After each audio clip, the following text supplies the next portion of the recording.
Smack down ஆரம்பிச்ச உடனே back ஸ்டேஜில் ட்ரீவ் மேக்கர் கண்ணில் வந்து ஐ மாஸ்க் போட்டு வருவார். அதுக்கப்புறம் வந்து ரே ஃபினிக்ஸ் வந்து உள்ள வருவார். ரே ஃபினிக்ஸுக்கு இன்றைக்கி ஒரு மேட்ச் இருக்கிறதுனால உள்ள வருவார். அதுக்கப்புறம் வந்து ஸ்மாக் டவுனை தொடங்கி வைக்கிறது யாருன்னு கேட்டிங்கன்னா ஸ்மாக் டவுனோட மேனேஜரான நிக்கில் ஆடிஸ் அவர் வந்து தொடங்கி வைப்பார். அவர் தொடங்கி வச்சுன்னு என்ன சொல்லுவாருன்னு கேட்டிங்கன்னா, போன வாரம் நடந்ததை பற்றி பேச வந்திருக்கிறேன், போன வாரம் நடந்ததில் முக்கியமான பங்கு எனக்கு இருக்குது அப்படின்ற மாதிரி சொல்லிடுவார். அது மட்டும் இல்லாமல் நான் இங்கே ஒருத்தரை கூப்பிட்டு வச்சு பேசணும் அப்படின்ற மாதிரி சொல்லி ரேண்டி ஆட்டன் அவர் சொல்லுவார். ரேண்டி ஆட்டன் நீங்கள் என்னை அட்டாக் பண்ணது தப்பு அப்படின்ற மாதிரி சொல்லுவார். அது மட்டும் இல்லாமல் ரேண்டி ஆட்டன் நீ என்னை மதிக்கணும் அப்படின்ற மாதிரி சொல்லுவார். நான் உன்னை மதிக்கணும்னா நீ எனக்கு வந்து ரெசில்மேனியாவில் மேட்ச் ஃபிக்ஸ் பண்ணும். ஏன்னா இது என்னோட 20வது வருஷம் ரெசில்மேனியா. இந்த ரெசில்மேனியாவில் மேட்ச் இல்லைன்னா அப்புறம் நான் என்ன பண்ணுறது? அதுக்காக தான் நான் உன்னை அட்டாக் பண்ணேன். நீயாச்சும் என் கூட சண்டைக்கோ அப்படின்னு சொன்னேன். அந்த இடத்துல சோலோ சிக்காவும் டேமேட்டாங்க வருவாங்க. அவங்க ரெண்டு பேரும் வந்த உடனே கருப்பான ரேண்டி ஆட்டன், ஏய் சோலோ சிக்கா நீனாச்சும் வரல, டேமேட்டாங்க நீங்களாச்சும் வா, யார் வேணாலும் வாங்கடா, இவங்களெல்லாம் நான் முடிச்சு அனுப்புகிறேன் அப்படின்ற மாதிரி பேசுவார். அதுக்கப்புறம் பேசி கொஞ்ச நேரத்தில் என்ன பண்ணுவாங்கன்னு கேட்டிங்கன்னா, இவங்க ரெண்டு பேர் சோலோ சிக்காவும் டேமேட்டாகவும் சேர்ந்து உள்ள புந்து ரேண்டி ஆட்டனை அட்டாக் பண்ண ஆரம்பிப்பாங்க. ரேண்டி ஆட்டனை அட்டாக் பண்ண ஆரம்பிச்சுன்னா அந்த இடத்துல ரேண்டி ஆட்டனுக்கு சப்போர்ட்டாக எல்லை நைட் வருவார். எல்லை நைட் வந்த உடனே ரேண்டி ஆட்டனை காப்பாற்றுவார். ரேண்டி ஆட்டன் எல்லை நைட்டு சேர்ந்து பிளட் லைனில் சேர்ந்த சோலோ சிக்கா அண்ட் டேமேட்டாங்க இவங்க ரெண்டு பேரையும் அடித்து ஓட விட்டுருவாங்க. ஓட விட்டோன்னே அந்த செக்மெண்ட் அங்கேயே முடியுது. ஆரம்பமே பயங்கரமாக இருந்துச்சு. சோலோ சிக்காவும் டேமேட்டாங்கவும் ஓடிடுவாங்க. அதுக்கு அடுத்ததாக பார்த்தீங்கன்னா என்ன நடந்துச்சுன்னு கேட்டிங்கன்னா, உமன்ஸ் டேக் டீம் சாம்பியன்ஷிப்பை வச்சிருக்கிறவங்க வருவாங்க. அது யாருன்னு கேட்டிங்கன்னா கண்ட்லெட் மேட்ச் இருந்துச்சு. இந்த டேக் டீம் சாம்பியன்ஷிப்பில் நம்பர் 1 கண்டக்டர் கண்ட்லெட் மேட்ச். யார் யார் வருவான்னு கேட்டிங்கன்னா, ஃபஸ்ட்டு வந்து கமெண்ட்ரி செக்ஷனுக்காக வருவார். யாருன்னு கேட்டிங்கன்னா லீவ் முருகன் அண்ட் ரெக்கி ரெண்டுக்கில் வருவாங்க. அதுக்கப்புறம் வந்து மேட்ச் ஸ்டார்ட் ஆகும். மேட்ச் ஸ்டார்ட் ஆகணும்னு ஃபஸ்ட்டு யார் வருவான்னு கேட்டிங்கன்னா லைரா அண்ட் பெய்லி வருவாங்க. அதுக்கப்புறம் பிஎஃப்சி வருவாங்க. அதுக்கப்புறம் அவங்களே முடிச்சு லைரா அண்ட் பெய்லி ஃபஸ்ட்டு ரெஸ்லரை முடிச்சு வின் பண்ணிடுவாங்க. அடுத்த கண்ட்லெட் மேட்ச்சுக்கு அடுத்த யார் வருவான்னு கேட்டிங்கன்னா நெட்டாலியா அண்டு இவங்க வருவாங்க. அவங்களையும் நெட்டாலியும் அவங்களையும் முடிச்சதுக்கப்புறம் அதுக்கப்புறம் யார் வருவான்னு கேட்டிங்கன்னா காட்னா அவங்க வருவாங்க. காட்னா கேலரி அவங்களையும் வந்து யார் முடிப்பான்னு கேட்டிங்கன்னா ஒரே டீம் தான் லைரா அண்ட் பெய்லி தான் முடிப்பாங்க. அது பார்த்தோன்னே தெரிஞ்சு லைரா அண்ட் பெய்லி தான் வந்து ரெசில்மேனியாவுக்கு போக போகிறாங்க அப்படின்றது தெரிஞ்சு போச்சு. அதனால் வந்து ஒவ்வொருத்தவங்களும் வந்துருக்காங்க. அதுக்கப்புறம் வந்து ஃபைனலில் யார் வருவான்னு கேட்டிங்கன்னா செல்சி கிரீனோட டீம் வரும். செல்சி கிரீனோட டீம் வந்தால் அவங்களையும் முடிச்சிருவாங்க. யாருன்னு கேட்டிங்கன்னா லைரா அண்ட் பெய்லி இவங்க ரெண்டு பேரும் முடிச்சுட்டு உமன்ஸ் டேக் டீம் சாம்பியன்ஷிப் வச்சுருக்கோம். லீவ் மோர்கன் அண்ட் ரெக்கி ரெண்டுக்கில் ஃபேஸ் டு ஃபேஸ் சந்திக்க போகிறாங்க ரெசில்மேனியாவில். அதுக்கப்புறம் வந்து என்ன நடந்துச்சுன்னு கேட்டிங்கன்னா ரெண்டு பேரும் அடிச்சுக்க ஆரம்பிப்பாங்க. யார் டேமின் பிரெஸ்ட்டோ அதுக்கப்புறம் வந்து ட்ரீம் மேக்கர். அதுக்கப்புறம் என்ன நடக்குன்னு கேட்டிங்கன்னா டேமின் பிரெஸ்ட்டை அடிச்சு போட்டோன்னே அதுக்கப்புறம் டேமின் பிரெஸ் ட்ரீம் மேக்கர் அடிச்சு போட்டோன்னே அதுக்கப்புறம் தடுத்து விட்ருவாங்க. அதுக்கப்புறம் ட்ரீம் மேக்கர் உள்ள போய் ரிங்குள்ளே போய் பேச ஆரம்பிப்பார். டேமின் பிரெஸ்ட்டை பற்றி பேச ஆரம்பிப்பார். டேமின் பிரெஸ் நீ என் கண்ணில் குத்திட்ட, என் கண்ணில் வந்து கண்ணாடி அடிச்சுட்ட, நீ காரில் தூக்கி போட்டதில்ல, இப்போ நான் 100% கிளியர் ஆகிருக்கிறேன் வாடான்னு சொல்லி அந்த மாஸ்க்கு கழட்டி தூக்கி போட டேமின் பிரெஸ்ட் அடிபட்டு போன டேமின் பிரெஸ்ட் அங்கேருந்து ஒரு வந்த உடனே ட்ரீம் மேக்கரை மீண்டும் அட்டாக் பண்ண ஆரம்பிச்சிடும். அட்டாக் பண்ண ட்ரீம் மேக்கர் என்ன பண்ணுவாருன்னு டேமின் பிரெஸ்ட் கண்ணே பிடிச்சி நோண்டி விட்டுருவார். அதுக்கப்புறம் ஸ்டீல் ஸ்டெப் எடுத்து டேமின் பிரெஸ்ட் அடிக்க அதுக்கப்புறம் என்ன செய்வார்னு கேட்டிங்கன்னா அந்த ஸ்டீல் ஸ்டெப்லேயே ஃபியூச்சர் ஸ்டாக் டிடிடி மூவை போட்டுருவார். பயங்கரமாக இருந்துச்சு. எல்லாருமே ஷாக் ஆகிடுவாங்க. அதுக்கப்புறம் வந்து என்ன நடக்கும்னு கேட்டிங்கன்னா அடிபட்டு கீழே கிடக்கிற டேமின் பிரெஸ்ட்டை கழுத்தில் செயின் போட்டுருவார். அந்த செயினை அப்படியே அறுத்து விட்டு இழுத்துட்டு போயிடுவார். எப்படி சிஎம் கிட்ட கையில் இருந்த பிரேஸ்லெட்டை பிடுங்கினாரோ அதே போல் டேமின் பிரெஸ்ட்டை அந்த கையில் அவரோட கையில் ஒன்றும் இல்லாதனால கழுத்தில் போட்டிருந்தா அந்த சில்வர் சிம்பிள் போட்டிருந்த செயினை பிடிச்சி அறுத்துருவார். அதில் வந்து பயங்கரமாக கோவத்தோட டேமின் பிரெஸ்ட் ஒன்றும் செய்ய முடியாமல் பார்ப்பார். அதுக்கப்புறம் அறுத்துட்டு இதுதான் நான் ரெசில்மேனியா கொண்டு வர போகிறேன் அப்படின்ற மாதிரி காப்பார். அதுக்கப்புறம் என்ன நடக்குதுன்னா போன வாரம் நடந்ததை பற்றி அதாவது டை டீமோ மோட்டார் சிட்டி மிஷின் கவர்னு பேசிக்கிட்டு இருப்பாங்க.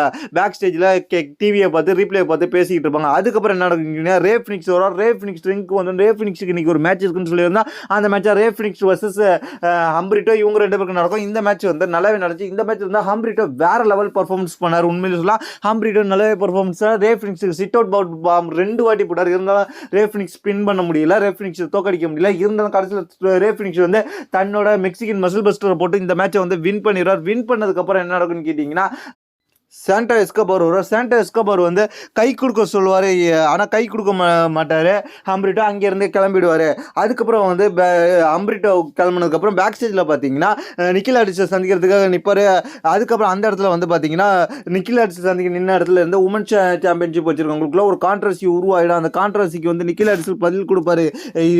டிஃப்னி ஷாட்னா என்எக்ஸ்லேருந்து வந்து ராக்ஸ்னிக்கும் ஒரு கான்ட்ரவர்சி உருவாயிடும். அந்த கான்ட்ரவர்சியை வந்து நிக்கில் ஆடிஸ் வந்து என்னடா இங்கே நடக்குதுன்னு காமிப்பார். அதுக்கப்புறம் என்ன நடக்குதுன்னு கேட்டிங்கன்னா ஒரு பழைய விண்டேஜ் மூமெண்ட்டாக எடுத்து காமிப்பாங்க. 2012 எடுத்து பேசினதை யார் யாருன்னு கேட்டிங்கன்னா பால் கியூமனும் அதுக்கப்புறம் வந்து சிஎம் பங்கும் 2012 பேசினதை பற்றி காமிப்பாங்க. அவங்களோட ஃப்ரெண்ட்ஷிப் எப்படி இருந்துச்சு, அவங்க எந்த அளவுக்கு இணக்கமாக இருந்தாங்க, எந்த அளவுக்கு நல்ல நண்பர்களாக இருந்தாங்க, எப்படிப்பட்ட அவங்க நட்பு வளர்ந்துச்சு அப்படின்றதெல்லாம் பேச ஆரம்பிப்பாங்க.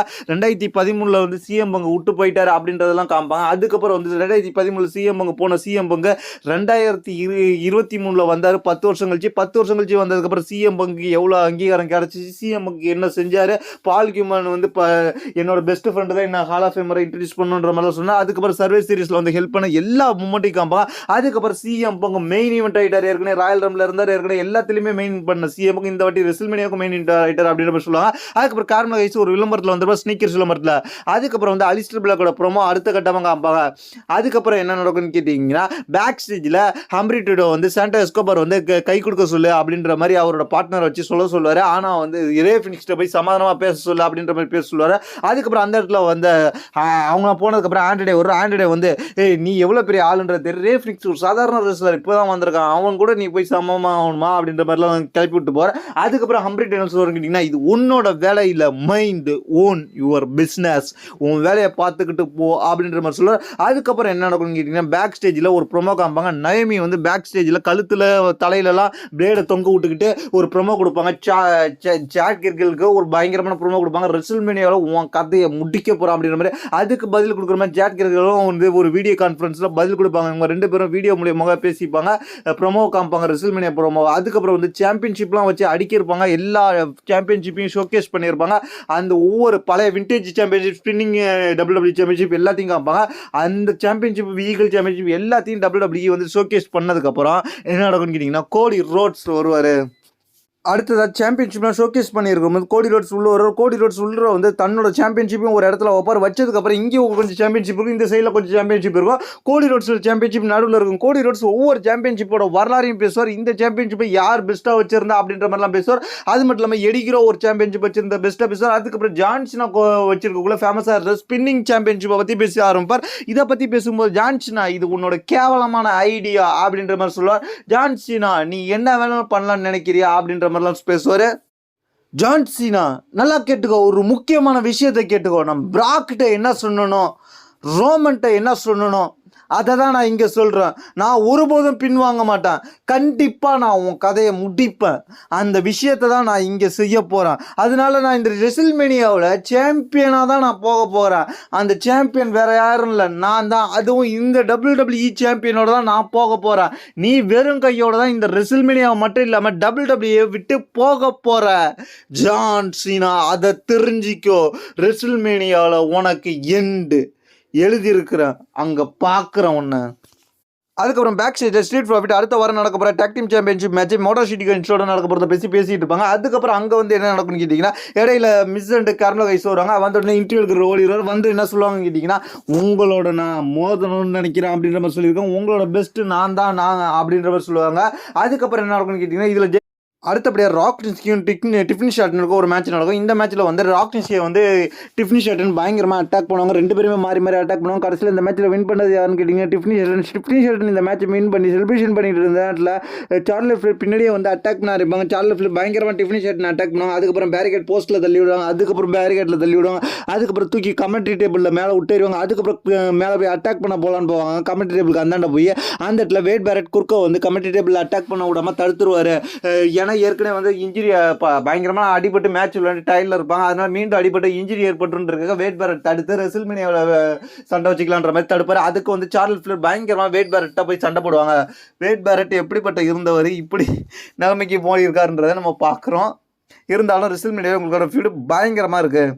ஸ்மாக்டவுனோட மெயின் ஈவெண்ட் வந்திருக்கும். ஸ்மாக்டவுன் ஸ்டார்டிங்லேயே இந்த மேட்சஸ் கன்ஃபார்ம் பண்ணியிருப்பாங்க. இந்த மேட்சஸ் கன்ஃபார்ம் பண்ண என்ன மேட்சஸ் கேட்டீங்கன்னா, டேமாட்டோங்கோ and Solo Sikoa versus Randy Orton and LA Knight. இந்த மேட்சுக்காக ஃபஸ்ட்டு ராண்டி ஆர்டனும் எல்ஏ நைட்டும் வந்துருவாங்க. அதுக்கப்புறம் வந்து டேமாட்டோங்க அண்ட் சோலோ சிக்கா வருவாங்க. இந்த மேட்ச்சில் வந்து நம்ம ராண்டி ஆர்டன் ஸ்டார்ட் பண்ணுவார். 2 பேரோட பர்ஃபார்மன்ஸ் நல்லாயிருக்கும், 2 டீமோட பர்ஃபார்மன்ஸும் இந்த மேட்ச்சில் வந்து நம்ம எதிர்பார்த்ததான் நடந்துச்சு. இந்த மேட்ச்சில் வந்து ராண்டி ஆர்டன் நல்லாவே பர்ஃபார்மன்ஸ் பண்ணார். டேமாட்டோங்க ஆர்கேவெல்லாம் போட்டார், தெறிக்க விட்டார். அதுக்கப்புறம் என்ன நடந்துச்சுன்னு கேட்டிங்கன்னா, ஃபைனலாக வந்து இந்த மேட்சை வந்து முடிக்கிறதுக்காக எல்ஏ நைட் வந்து டேமாட்டோ டங்காவுக்கு தன்னோட கட்டர் ஃபினிஷரை போட்டு இந்த மேட்சை முடிச்சதுக்கப்புறம் என்ன நடக்கும்னு கேட்டிங்கன்னா அவர் முடியாமல் ஏஞ்சி இன்னும் செலிப்ரேஷன் பண்ணிக்கிட்டு இருப்பார். அந்த நேரத்தில் என்ன நடக்கும்னு கேட்டிங்கன்னா அந்த நேரத்தில் பின்னாடி ஜாக் எஃபெக்ட் வந்து எல்லைனிட்ட பயங்கரமாக அடின்னு அடிப்பார். அடிச்சு டிஸ்ட்ராய் பண்ணி அதுக்கப்புறம் வந்து தன்னோட ஃபினிஷரை போட்டு அதுக்கப்புறம் பெல்ட்டை தூக்கி காமிச்சு உனக்கு ரெஸ்ல்மேனியோட முடிவு இதான், நான் தான் சாம்பியன் அப்படின்ற மாதிரி கெத்தான முடிவை காமிச்சிட்டு போயிடுவார். இதுதான் இந்த ஸ்மாக் டவுன்ல நடந்துச்சு. இது பயங்கரமாக இருந்துச்சு. இந்த ஸ்மாக் டவுனை பற்றி உங்களுடைய கருத்து என்னன்றது கீழே உள்ள கமெண்ட்ஸ் பண்ணுங்க. இதே போல இன்ட்ரெஸ்டிங்காக ரெஸ்லிங் சம்பந்தமான வீடியோ பார்க்கறதுக்கு நம்ம சேனலை சப்ஸ்கிரைப் பண்ணி வச்சிங்க. 2 சேனல் இருக்கு. ஏகே ரெஸ்லிங் 2.0 இருக்கு. அதுலேயும் நல்ல நல்ல வீடியோஸ் அப்டேட் பண்ணிக்கிட்டு இருக்கோம் டெய்லியும். அதையும் பார்த்து என்ஜாய் பண்ணிக்கங்க. தேங்க்ஸ் ஃபார் வாட்சிங்.